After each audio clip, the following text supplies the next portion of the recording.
Hai korang, selamat petang. Ni ada satu soalan ditanya dengan Dr. Mo. Kalau orang yang pendek bawah 140 cm, boleh bersalin normal ke? Okey, sini Dr. Mo nak jelaskan siapa-siapa ibu mengandung yang agak rendah lah kan, kategori rendah.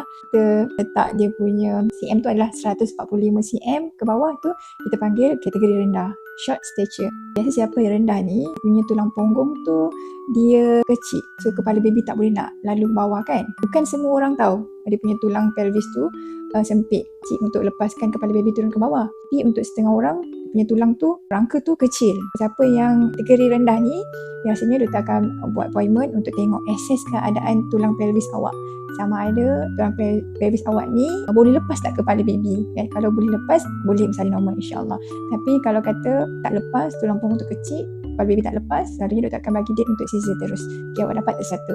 Semoga bermanfaat. Okay, bye-bye.